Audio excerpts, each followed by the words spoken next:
Hello and welcome to Gravitas. I'm Aisha Sindhu. On the show tonight, we look at a rather eventful edition of the Oscars, replete with gaffes and gaiety.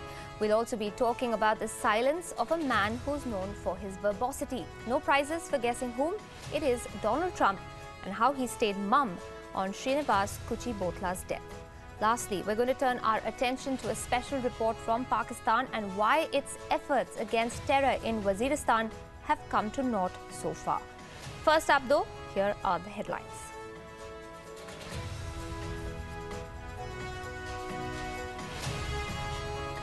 President Donald Trump to address a joint session of Congress on Tuesday night. This will be his first address from the House chamber.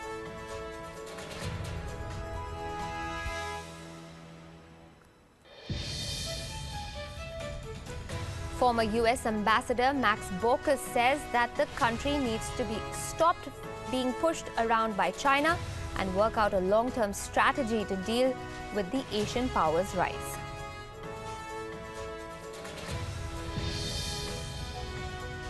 The Islamic State raises its ugly head in the Philippines. The group's militants behead a German hostage who they'd held for ransom since November last year.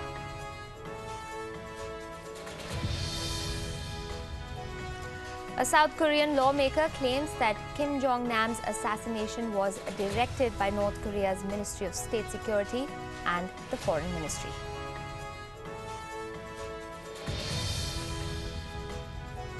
And Nokia is in reboot mode. The Finnish company is all set to launch a new version of its 17-year-old iconic 3310 handset.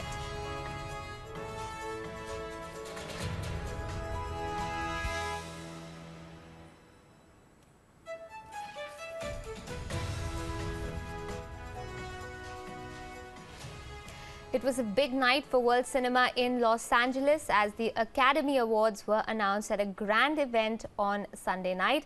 For more on all that happened at the awards, I hand you over to my colleague Christopher Daruwala. Thank you, Aisha. It was a great night at the Oscars, and of course Jimmy Kimmel made it a wonderful night. To throw more light on the Oscars and all that happened, we're joined by a renowned film critic and a journalist, Aseem Chhabra. Aseem Chhabra, welcome to the show. We seem to have some audio trouble with Aseem. Can you hear me? Yes, that's better. Thank you. Okay. Yeah. Aseem, let's begin with the end of the show rather, because it was a spectacular end. What happened? I mean, that was for all the planning that Hollywood does and all that it has to say. I mean, that was spectacular, wasn't it? But you would think that, you know, an accounting firm as big as Price Waterhouse would do something absolutely accurate and correctly. But apparently they are the ones who made the mistake. But it seemed so surreal where these poor people, you know, who worked, you know, the cast, the crew, and the producers of La La Land, they were on stage celebrating, and then suddenly one of the producers said, "Well, thank you, but we actually didn't win." And then said, "Moonlight, look, Moonlight won." It was, I think, everybody's aghast and shocked. Like, how could this have even happened? First of all, but having said that, there have been several explanations, and they've been trickling in the whole day. So apparently, the PricewaterhouseCoopers, they have two partners who stand at the you know, the two ends of the stage, and they both have briefcases, and they are the only two people who know who the winners are. And they have two sets of envelopes just in case the actors are coming from one or the other side of the stage. But apparently, for some reason, there was an envelope which said Best Actress, which was Emma Stone, and it said La La Land. But for some reason, the second envelope also with Emma Stone's name, and it said La La Land, was given out. And poor Warren Beatty, old as he is, was very confused, and he gave it to Faye Dunaway, who's become even older. They looked, you know, they were so sexy and young once upon a time. And Faye Dunaway just saw La La Land and announced it, and La La Land started celebrating, and then, of course, we all saw what happened after that. But do you think that this could be a good publicity stunt? You know, like this is the best way that both of them were able to get some kind of publicity, rightly or wrongly? Well, I don't think so. Although they were very gracious, and later there were some photographs of both the producer of La La Land and Barry Jenkins, who's the director of Moonlight, were talking. But I think what's what's an interesting trend that's been developing, I think, the last couple of years. It started 3 years ago when Gravity, which was sort of getting more and more and more wins, and then finally the best picture went to 12 Years a Slave. Same thing happened last year also, where Revenant kept getting more and more like Best Director and Best Actor and many other awards, but the best film went to Spotlight. So I think the Academy members may be sort of trying to say that, look, if there are two very good films in the year, then let's try and balance it out. Of course, it's not totally balanced out because La La Land got actually 6 awards, while Moonlight, I think, only got 3. But still, it's a fair sort of a way of them to share, including a couple of acting awards, both the sides, and La La Land got some more for music and the song and everything else. Yeah. How did you rate the performances anyway this year? Do you think the performances improved? There were very strong performances by a lot of colored actors. What do you think? Yeah, it so happened that, you know, I mean, last year we were talking about everyone has had the hashtag Oscar so white. It so happened that a couple of films got made this year which had very you know, African American actors. So Fences is one film, and Viola Davis, bless the woman, she's such a tremendous actress, finally got her Oscar, much deserved. And then also Mahershala Ali for Moonlight got the Best Supporting Actor. So that was wonderful. There was quite a few other nominations also, including Denzel Washington, who I had a feeling might win the Best Actor because of the sexual harassment accusations against Casey Affleck, but Casey Affleck managed to get that award. But there were nominations in almost so many categories where there are African Americans. And do you think that the Oscars now have gone completely the other way? They were accused of being very white last year, and now they have become, you know, they tried to go overboard by saying that now we're politically correct and, you know, recognize a lot of the colored actors. What the Academy did actually last year in order to correct the tilt towards, even now I think 70% of the Academy is very white. The Academy actually tried to do was to add a lot more new members, especially from Asia and African countries like that. And I don't know, many of your viewers would know, but, you know, among Indians, they added Sharmila Tagore, they added Frida Pinto, and Deepa Mehta, who's actually a Canadian citizen, but they added, and many, you know, Asian, Chinese filmmakers, actors also added. But I think it's also a question of any particular year. If more films and more good quality films are made with African American or Asian characters or Indian characters or whatever nationality other than white characters, then those films will have an opportunity. I mean, Moonlight came out of nowhere and did rather well. I mean, it was critically acclaimed, did very well in the festival circuit. And I mean, I was quite surprised that, you know, La La Land was almost a sure shot film to win the best film, but I think the Academy just decided to balance out because they gave the best director to Moonlight, and they gave the best actress to Moonlight. Sorry, they gave the best director and best actress to La La Land, and so Moonlight got the best film and best screenplay and best supporting actor. Thank you, Asim. Please stay with us. We're just going to a short package just now, and although La La Land did not win, Moonlight did. It went against the flavor of the season. In Trump's America, the African-American stars broke the records and took home many awards. Here's the story.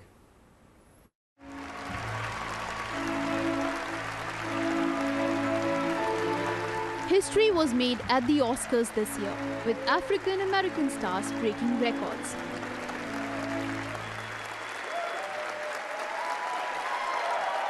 The Best Supporting Actor awards went to African-American actress Viola Davis for Fences.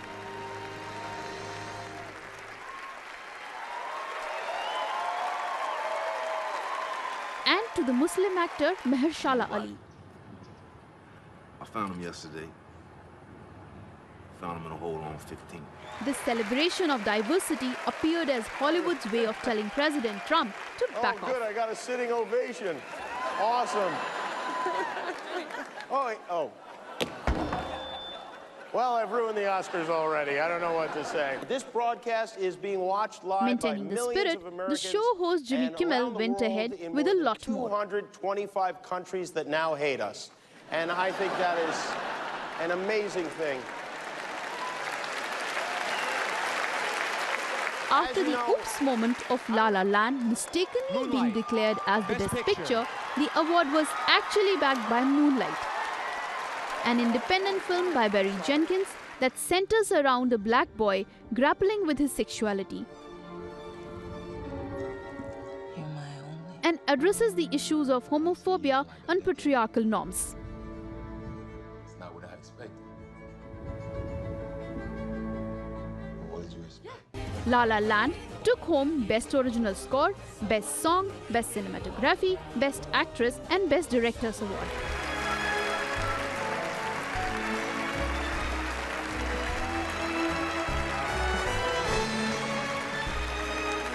Iranian director Asghar Farhadi won his second Academy Award for his film The Salesman, but chose not to attend the ceremony reacting to Trump's immigration ban. Indians and Indian origin actors were out of luck this time. Dev Patel for Lion was the only nomination, but no award came his way. I can still see their faces. What happened? Idhar ja mat. Main kal ka kaam nibad ke aa jaunga.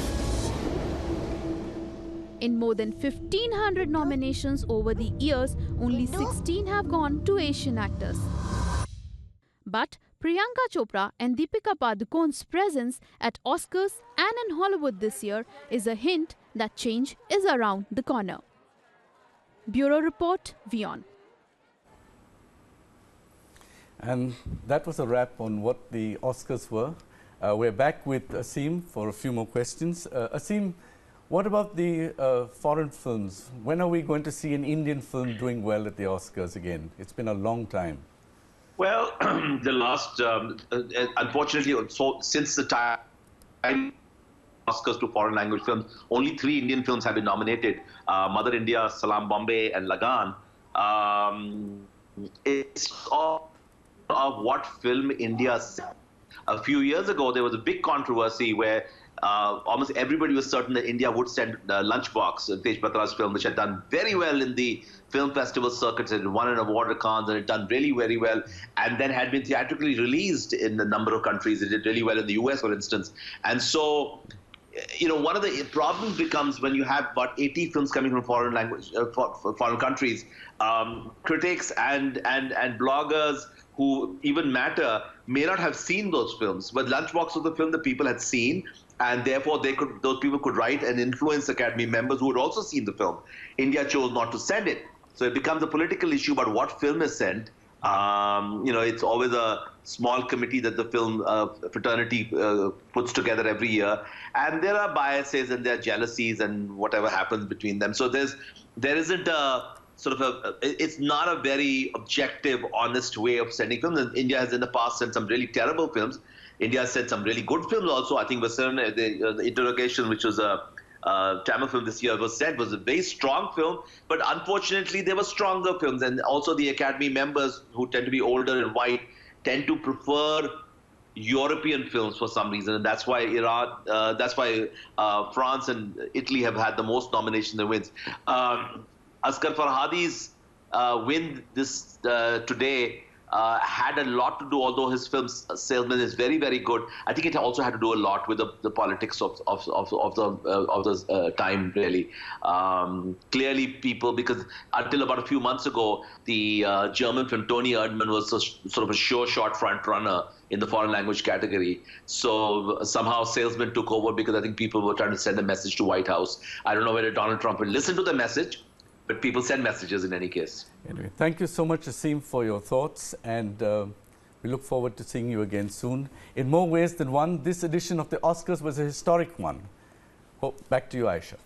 Thanks so much, Christopher. Like you said, it was a historic night for more reasons than we can count. But we're going to have to move on a little bit because there's other news coming out of the United States which has had its impact across the world, more specifically in India. While there were stories of triumph on the awards night, a sad story took place in Trump's America last week, which played out in India's Hyderabad earlier today.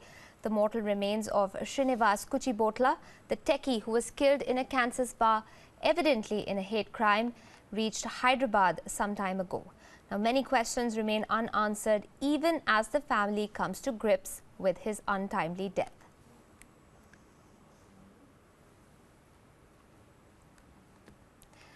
We are now joined live by our correspondent Prasad Bhosekar. He's standing by in Hyderabad for more on that story. Prasad, obviously this is a time of a great amount of sadness for the Kuchibotla family, but the remains of the Indian engineer are on their way back, or have arrived rather.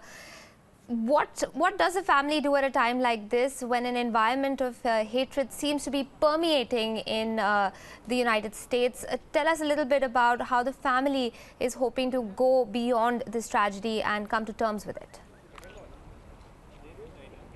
First, I'd like to tell you, we are told by airport sources that the flight has been delayed, the Air India flight, which is carrying mortal remains of Srinivas and along with his wife and brother.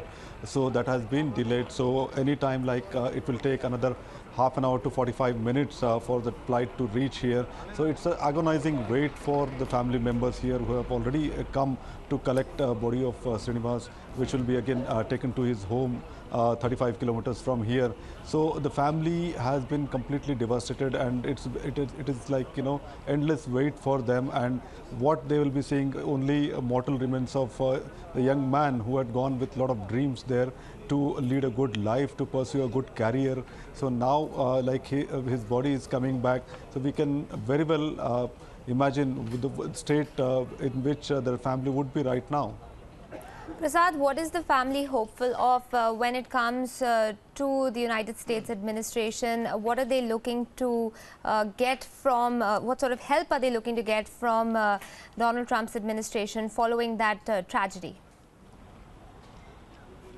We have already heard from Srinivas's wife Sunaina, who has said she would like to continue there, and because it was Srinivas's dream, they haven't.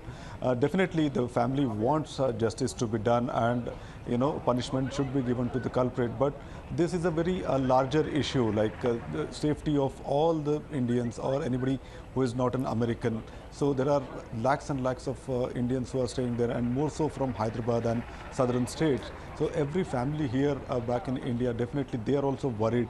And in Hyderabad especially, I can tell you, there are many households whose children are there studying, either studying or working there. So everybody is worried about the safety of their loved ones there in US. Right, Prasad, obviously we're all aware of the kind of, numbers, really, the volume of people with technical backgrounds take to the United States from cities like Hyderabad.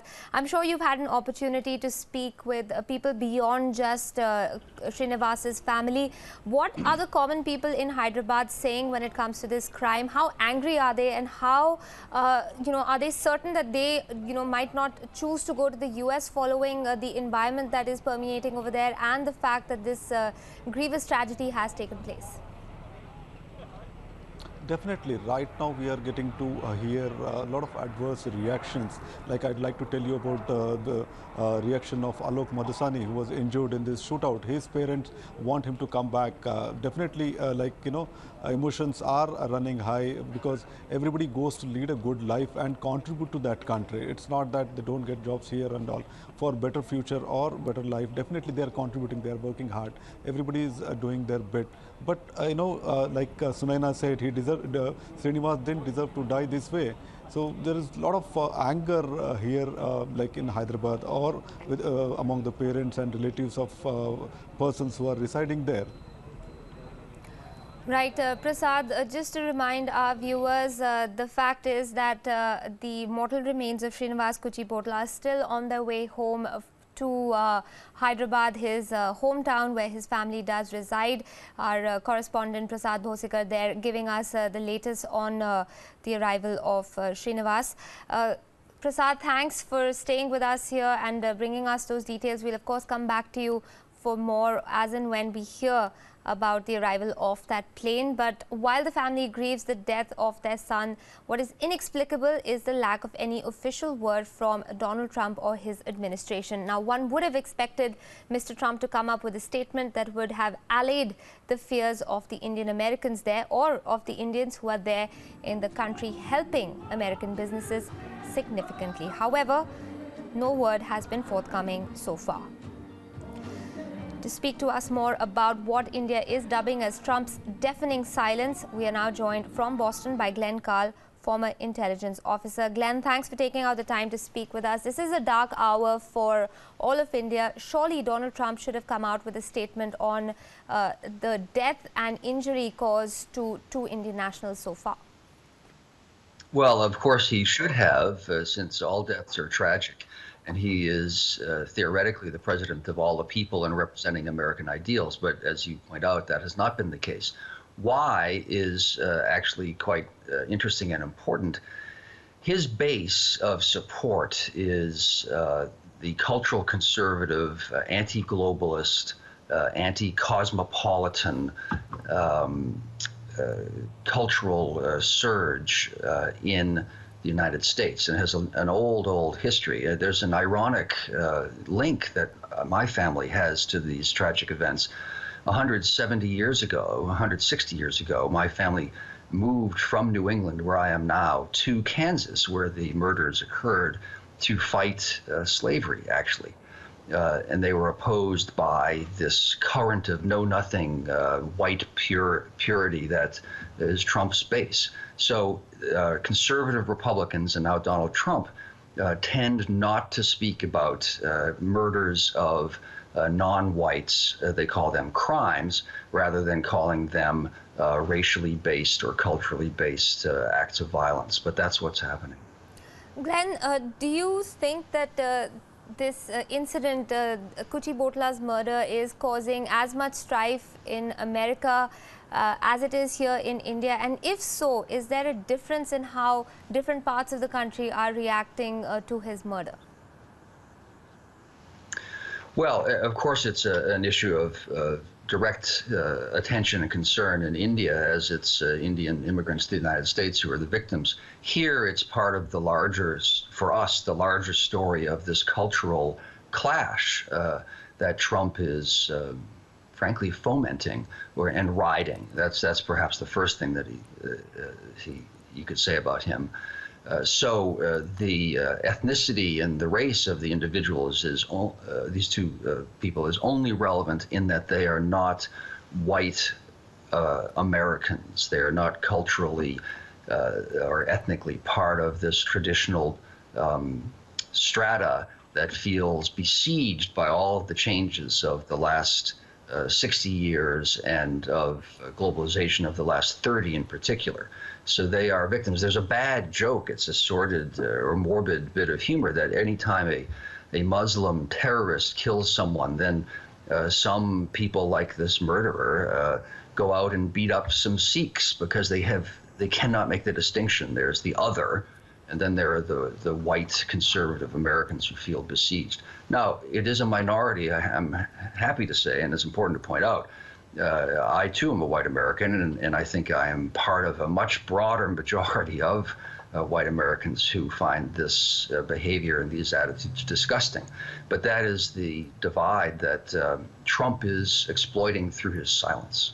But do you feel that this is a one-off instance, or is this a pattern that's emerging and that's going to continue in the environment that exists as of now under Donald Trump in the United States? Yeah, I think there's a subtle distinction or an important distinction to make, that clearly he is frankly fomenting these kinds of attitudes by his own statements, almost directly inciting violence at his rallies against the other, which can be defined in various ways, but it's simply people who don't look like me and who are not Americans of West European descent, basically. But that is not to say that someone who doesn't look like me can't step outside. I mean, these things are happily still the rare exception, but there has been a surge of people who are Indian Americans or Indian immigrants or Indian visitors can feel quite safe going almost anywhere at any time still. But the attitude is being rubbed in a divisive way. That's certainly true also.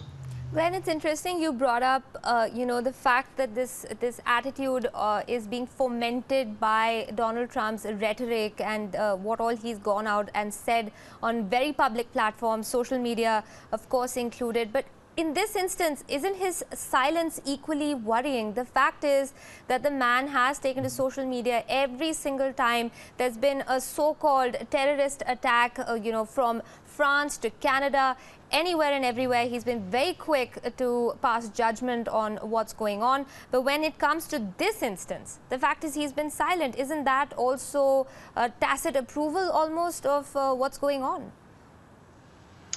Well, I don't know if I'd quite go so far as to say it's tacit approval. I don't think that Trump actually wants to see people die, but exploit any event to win favor for himself among his base.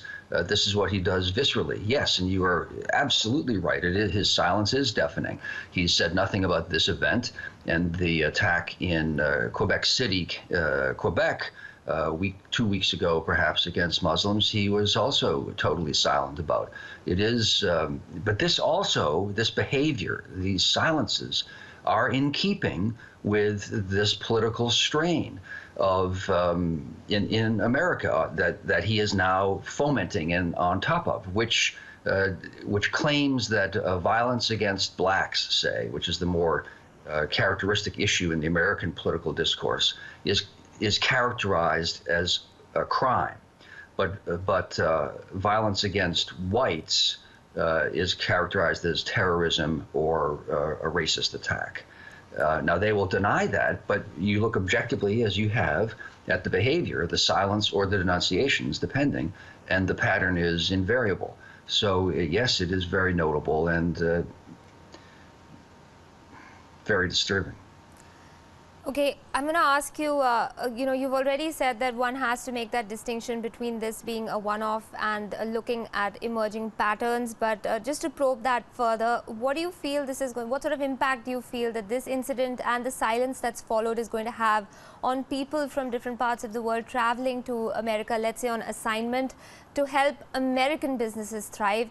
Is this going to thwart in many ways attempts made by individuals to take their intellectual property and come to the United States and say, well, if we're not appreciated, if we're not safe there, what's the point? Well, we know actually, and I can't cite the actual data, but I have seen it over the years in a broadly similar context, that what you're saying occurs. Yes, there is a drop in the number of people seeking visas or coming to the United States in response to political events and the perception of hostility or welcomeness or safety or danger. Absolutely. As there is when terrorism occurs, terrorist acts occur anywhere, that in the last 20 years that have are Islamic-based terrorism.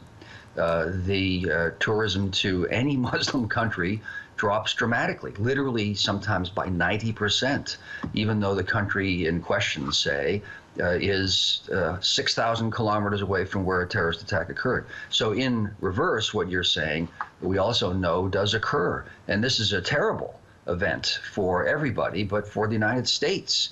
America's enriched, actually, but financially, intellectually, and culturally, in any number of empirically proven ways by our immigrants and our visitors. In particular, what's driving the economy for the last 20 years have been heavily populated by Chinese and Indian scientists and engineers, because this is the high-tech, cutting-edge aspect of American and world economy. So that any of these nationalities and groups feel somewhat endangered and take their expertise, their global cutting-edge learning elsewhere, it harms the United States. This is America harming itself through racist and fearful acts. Absolutely, it's awful. Glenn, it's been almost 5 days since that incident in Kansas where Kuchi Botla was murdered. There's been no word so far from Donald Trump. Do you think an apology, if it comes at this point, I mean, it's going to be almost like a formality? We've already seen a senior minister of the ruling dispensation in India call upon the president of the US to come forward and make a statement as far as this goes. But are the words important? Is it important for Donald Trump to come out and apologize even 5 days later and at least show some sort of empathy? And how much of an impact do you think those words will have if they are spoken? Well, fortunately or unfortunately, depending on people's acts, no attitude is written in stone. Things are not determined in advance forever. So were he to use the presidency to express sorrow and solidarity with an open heart and open culture, that would start to have an effect. Will that happen? I think the odds are extremely high that he not do that. Now, I think it is more likely, however, that some part of the U.S. government will do so, whether it's the Secretary of State or the Vice President or who knows, because this is the pattern. Trump is always intransigent and never apologetic about anything, the truth or facts included, and members of his entourage who have a firmer grasp on facts and sensitivity to reality and to other human beings attempt to make amends in some way. But it would be great if he were important, were he to do so. I do not anticipate that. Glenn Kahl in Boston, thanks for joining us with your thoughts. Let's hope that this is the last we hear of such senseless tragedy coming out of the United States, and that the president does come forward and make the right kind of noises when they're needed. On that note, we are going to take a quick break here on Gravitas, but when we come back, it's to that special report on Waziristan coming out of Pakistan. Do stay tuned. We've got a lot more to talk about.